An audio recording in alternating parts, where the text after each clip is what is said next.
আসসালামু আলাইকুম প্রিয় দর্শক, welcome to my channel cooking with Seema. আজ আমি আপনাদের জন্য ভিন্ন স্বাদের একটি রেসিপি নিয়ে এসেছি। আলু পটল দিয়ে চিকেনের ঝোল। চলুন তাহলে দর্শক আমার রেসিপিটি আপনাদের সাথে শেয়ার করি। এখানে আমি একটি চিকেন কেটে ধুয়ে পরিষ্কার করে নিয়েছি। চিকেনটি আমি 1 চা চামচ মরিচ গুঁড়া, 1 চা চামচ ধনে গুঁড়া, 1 চা চামচ হলুদ গুঁড়া, 1 চা চামচ লবণ এবং 1 চা চামচ জিরা বাটা দিয়ে আধা ঘন্টা মেরিনেট করে রাখবো। এখানে আমি টমেটো কুচি, আদা বাটা, রসুন বাটা এবং গরম মশলা নিয়ে নিচ্ছি। কিছু পটল এবং আলু আমি আগে থেকেই কেটে ধুয়ে রেখেছিলাম। এখন আমি চুলায় একটি প্যান বসিয়ে তার মধ্যে আধা কাপ পরিমাণ সয়াবিন তেল দিয়ে দিচ্ছি। তেলটি একটু গরম হলে শুকনো গরম মশলা গুঁড়া আমি তেলের মধ্যে দিয়ে কিছু সময় নাড়াচাড়া করে নিব। এখন আমি 1 কাপ পরিমাণ পেঁয়াজ কুচি তেলের মধ্যে দিয়ে দিচ্ছি। পেঁয়াজটা আমি কিছুক্ষণ নাড়াচাড়া করব। পেঁয়াজের কালারটা একটু চেঞ্জ হয়ে আসলে আমি পেঁয়াজের মধ্যে 2 চা চামচ রসুন বাটা, 2 চা চামচ আদা বাটা ভালোভাবে তেলের সাথে একটু নাড়াচাড়া করে নিব।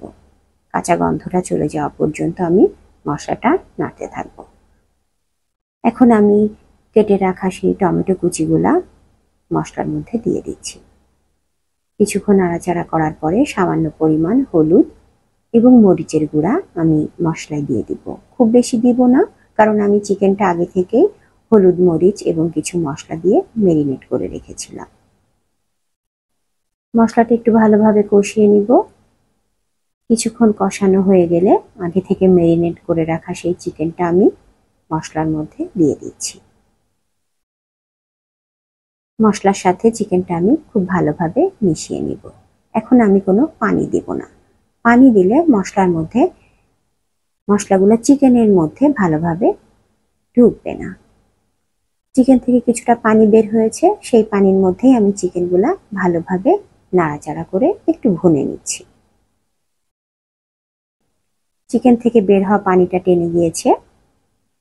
এখন আমি চিকেনের মধ্যে কেটে রাখা পটল এবং আলুর টুকরাগুলা দিয়ে কিছু সময় নাড়াচাড়া করে নিব মশলার সাথে। কিছুক্ষণ চিকেন, আলু, পটল নাড়াচাড়া করে নেওয়ার পরে আমি এর মধ্যে 1 কাপ পরিমাণ গরম পানি দিয়ে দিব। এই পানিতে পটল, আলু, চিকেনটা সুন্দরভাবে কষানো হবে। 10 মিনিটের জন্য আমি ঢাকনা দিয়ে ঢেকে দিব। আমি ফিরে আসব ঠিক 10 মিনিট পর। ফিরে এসেছি 10 মিনিট পর। এখনো কিছু পরিমাণ পানি পটল চিকেনের মধ্যে রয়ে গিয়েছে। আমি আরো কিছু সময় নাড়াচাড়া করে নিব। পানিটা শুকিয়ে যাওয়া পর্যন্ত আমি নাড়াচাড়া করে নিব। ঢাকনা দিয়ে আবারও ঢেকে দিচ্ছি। এখন আমার পানিগুলা শুকিয়ে গিয়েছে এবং আলু চিকেনের উপরে তেলটা উঠে এসেছে। আমি 3 কাপ পরিমাণ পানি আগে থেকেই গরম করে রেখেছিলাম। সেই পানিটা এখন আমি চিকেনের মধ্যে দিয়ে দিচ্ছি।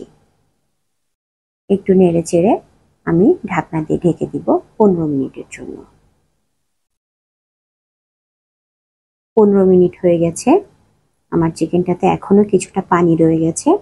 আমি আরো কিছু সময় চিকেনটা চুলার উপরে রেখে আরেকটু পানি টানিয়ে নিব।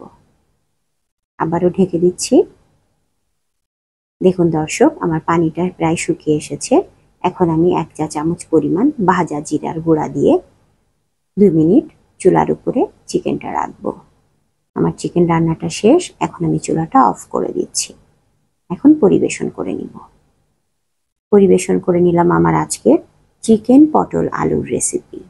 আমার আজকের রেসিপিটি যদি আপনাদের ভালো লেগে থাকে তাহলে লাইক, কমেন্ট, শেয়ার করে আমার পাশেই থাকবেন। আসসালামু আলাইকুম প্রিয় দর্শক, ধন্যবাদ।